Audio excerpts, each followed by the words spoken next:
Dairy పాల యొక్క ఉత్పత్తిని పెంపొందించే సోదరుడు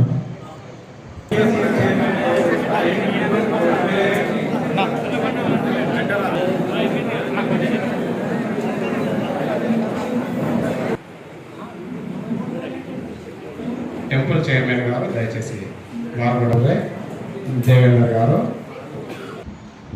అదే కాకుండా ఇవాళ ప్రపంచంలో చూస్తే అత్యధిక రైతులు ఉన్న దేశం ఏది అంటే మన భారతదేశం అని చెప్పక తప్పదు. మన 147 కోట్ల జనాభా ఉన్న దేశంగా ప్రథమంలో ఉన్నాం మనం. చైనా కూడా దాటిపోయినాం. ఈ 147 కోట్ల జనాభాలో చూస్తే వివిధ రకాల వివిధ పద్ధతులలో ఉన్న జీవనాధారాన్ని మనం చూసుకుంటే 80% మంది జనాభా రైతు అనే విషయాన్ని మనం గుర్తుపెట్టుకోవాల్సిన అవసరం ఉంది.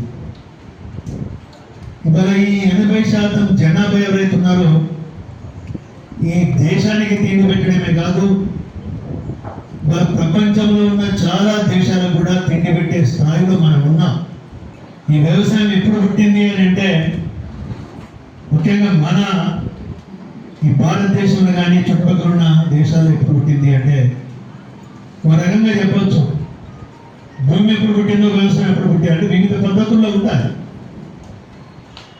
ఇతర దేశాల సంస్కృతి వేరు, వాళ్ళ జీవన విధానం వేరు. కానీ మన సంస్కృతిలో మిళితమైనది మన వ్యవసాయ జీవనాధారం. కానీ ఇవాళ స్వతంత్రంగా బతికి స్వతంత్రంగా గౌరవప్రదమైన జీవితం ఏది అంటే అది వ్యవసాయం అనే విషయాన్ని కూడా మనం గుర్తుపెట్టుకోవాల్సిన అవసరం లేదు. మనమే ఇతరులకు ఉద్యోగం చేయడమే కాకుండా ఇతరులకు జీవనానికి సంబంధించిన ఆహార పదార్థాలను అందిస్తున్న ఒక గౌరవప్రదమైన గుర్తింపు పొందిన ఒక వృత్తిలో మనం ఉన్నాము అనేది. అంటే మన వృత్తిని మనం చురుకున చేసుకుంటున్నాం. చాలామంది మనము మన జీవితాలను నాశనం చేసుకుంటున్నాము. మనకు జీవనాధారమైన మన భూమిని కూడా మనం ఒక రకంగా నాశనం చేసుకునే పరిస్థితి వస్తుందనే విషయాన్ని గుర్తుంచుకోవచ్చు. ఒక సంవత్సరంలోన ఒక 6 నెలల్లో దీంట్లో మార్పు తీసుకురావచ్చు అంటే సార్ కొన్ని దశాబ్దాలు ఈ భూమిని మనం దెబ్బతీసుకుంటూ వస్తున్నాం. ఇది ఒక పంటలోనో 2వ పంటలోనో భూమికి చికిత్స జరగదు. ఒక రకంగా మనుషులకు ఎట్లయితే క్యాన్సర్ వస్తే మనం ఎట్లయితే దీర్ఘకాలికమైన మందులిచ్చి ఆరోగ్య సూత్రాలు పాటిస్తే బయటికి రావడం అవకాశం ఎట్లా ఉంటుందో కానీ దీనికి సంవత్సరాలు దశాబ్దాలు అక్కర్లే. కానీ కనీసం ఒక 3 సంవత్సరాలు పడుతుంది ఆ భూమిని మళ్ళీ మనం ఒక స్థాయికి తీసుకొచ్చుకోవాలి అని అంటే.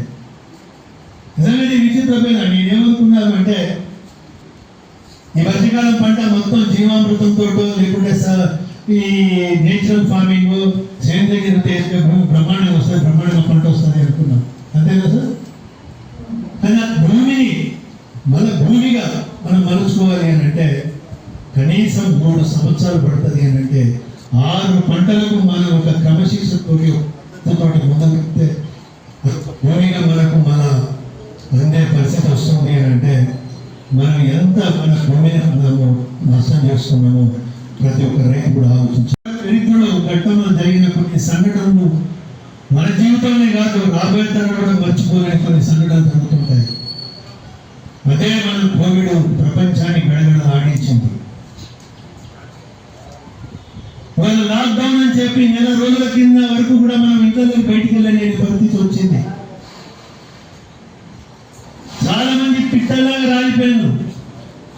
వాళ్ళు చాలా గొప్పగా చెప్పుకుంటారు అమెరికా వాళ్ళు, మేము చాలా బాగున్నాం, మనం చాలా బాగుంటున్నారు. కానీ వాళ్ళు బంక్ ఫుడ్కు అలవాటైపోయి ఈ కోవిడ్కి తట్టుకోలేక పిట్టలు ఎండాకాలం పిట్టలు రాలిపోతే వస్తున్నాం. అది కూడా తోడి పెట్టక్కర్లేదు.